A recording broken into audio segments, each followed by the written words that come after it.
Although the island of Lanai is now owned by Mr. Ellison, every month the citizens of Lanai are invited to the senior center to voice their concern and submit ideas that could improve the quality of life on this wonderful island. Tonight is such a night. Needs some direction for us to look into, something that we can work on and make some revisions. So I just take a minute and look at the whole section on policies. Many credentialed people, very intelligent people.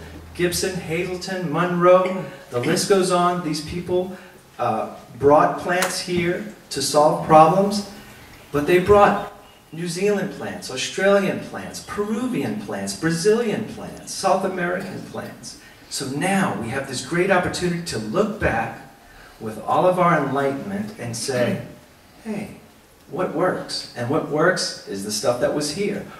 Good work is being done already in certain areas. And so this is what I'd say. Let's expand that to the entire island. Be the only island, the only place that actually reverses what's been happening since colonial times.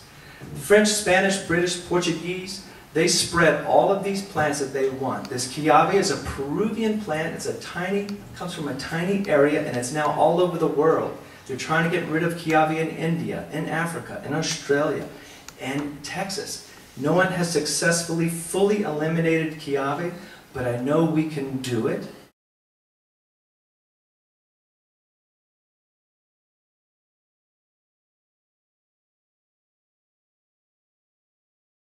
If you just think about it, this land, how many of you agree that this land is alive and that you feel its energy, its mana about you, yeah? We do, yeah? And no be shame if your hand no go up. I going hope that maybe you going feel it at some point, okay? But, imagine stepping on the land and being greeted by the beauty of the cliffs of Kahili Kalani. As you first step off of your canoe at Kaululu at Kadneapua, you look to these cliffs that seem to brush the heavens. Each place name is a storied account. Each place name tells us something of the value of people traveling from Kadneapua, Kahili Kalani, to Kaululu Uka, to Miki, to the Aina at the Hale, across the landscape down to the Ko'olau, to the windward side of the island, and seeing these things, drinking of the waters at Waiakeakua, and knowing that it is this forest, as Chris and Simon mentioned, the importance of that landscape. It was no accident. At one point in time, Lanai's forest landscape was much broader than it is today. And we know, even from historical records, this map back here and the one here both come from 1878. Those maps demonstrate a forest that is much richer than we have today. But imagine greeting the land that you come to call home in a manner like this.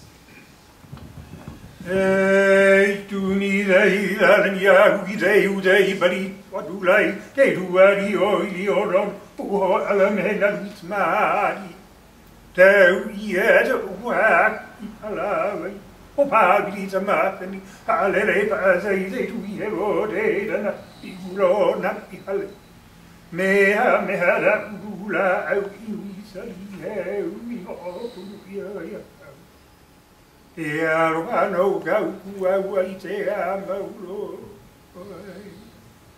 It is only our aloha that is needed, that this land will always be known and seen. And I come after several days of being blessed that Onauna and I can come home, that having been told that what you're working on this evening, our culture, our history, our heritage, our legacy resources, are a major part of the future of Lanai. I've been told personally that the cultural heritage resources are a high priority, and this desire under the new land ownership that is something that, I tell you, we've been given a gift as far as I can see. And clearly it's not going to be perfect, but if I could share, two folks loved also their Hawaiian hymns, And there's one of the hymns that we would sing in church on Sundays, and it was the hui, the chorus of it was Aya poha maila ke laula ahala ika ohune. Behold, early morning, the glow red of sunlight is lighting the sky, and the mist is lifting. I feel that's where we are as a people today. I think our mist is lifting, and we have the chance as a community to make a difference. So, how does this relate to who we are today? Archaeological sites vulnerable to destruction and theft and environmental degradation. What are these archaeological sites? And I actually don't like using the word archaeological because it's a little too academic and detached.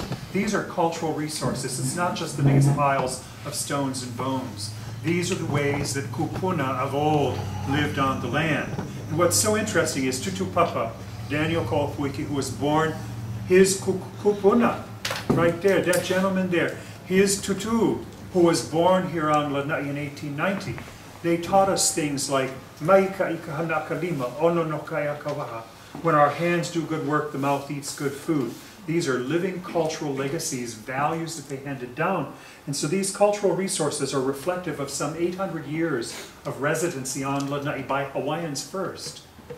But it is interesting as we see that we are a community of diverse cultural backgrounds and heritage, that our community reflects this diversity, our own history, the history of our parents, like your tutu. Imagine your tutu, your kupuna, Minami, being, Minami, right? Being the vegetable salesman, going around, what a wonderful story. Or with these ohana as they come together, these histories become a part of who we are as a people. So we have 800 years of Hawaiian residency on Lanai. And how many of you picked pineapple? Some of you, yeah, picked pineapple growing up? How many of us walked out in the field and found a piece of an adze, an ulumaika, or a stone artifact, some remnant of our Hawaiian past? Why do we see that stone memorial in the park that's all written in Hawaiian, which basically is a recounting, I think in 1937, of the names of noted families of Lanai, and that their bones are buried in this land? That's Kulaiwi, the bones of which, the plains upon which our ancestors' bones are buried. And so these things are all important and integral to us. But then what happens? We watch and we see that in 1853, a group of Mormon settlers come, they choose to find Hawaii and an island here and create their new Zion. They were actually planning to leave Utah at one place and settle in Hawaii or somewhere in the South Pacific. It's an incredible story. But that story lasts from 1853 to 1857, and then they're called back for a pending civil war in Utah between Brigham Young and his followers and the United States. In 1861 arrived Walter Murray Gibson. Changes begin to occur on Lanai, and while they did bring many plants and they recognized the value of certain things, they also brought animals which Hawaiians described as he mau mea niho awa, things that had poisonous teeth. Everything that a sheep or a goat touched died. And just what happened? The land was stripped of vegetation.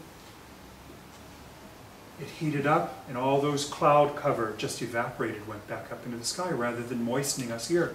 And so we saw what happened was a few families like Matt's, like Mel, like a few of the other, Antimomi there, other families that were descended from Ohana with generations of residency here, they were the survivors. They remained on Lanai.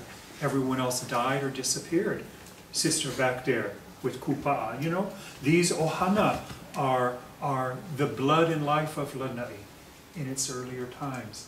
Now they are a part of a history. So we have, 5 years of Mormon settlement. Then we have Walter Murray Gibson from 1861, basically, until 1888 when he dies. His son and daughter, they ushed all, family and land doesn't always go together very well, right? First thing that happens is Tallulah Gibson Hazelton and her husband Frederick ush all the rest of the Hazelton heirs out of it, particularly the ones that married Hawaiians, because that was just very bad to do, mixed blood back then. But do you know why the gays ended up buying Lanai for Charlie and his Hawaiian wife? The Ohana themselves say because they didn't want the half-breeds in with the family on Kauai and Ni'ihau. They wanted them to be sort of isolated in their own community. So, you know, it's interesting how times have changed, yeah? So what happens is we have a sugar plantation, short-lived, an incredible cultural legacy landscape, historic landscape, lived basically 1898 to 1901. Then we have the Lanai ranch operations where Charlie Gay folks come in. They're like their modern family today. Gays are land-rich, money-poor, right? They lose control of it within years, just after they begin to consolidate nearly 98% of the land under one ownership. Baldwin's come in 1917 and 1922. James Dole comes in with a vision. He creates a community that brought many of our families here to Lanai. And this is how we came into this unique cultural landscape today.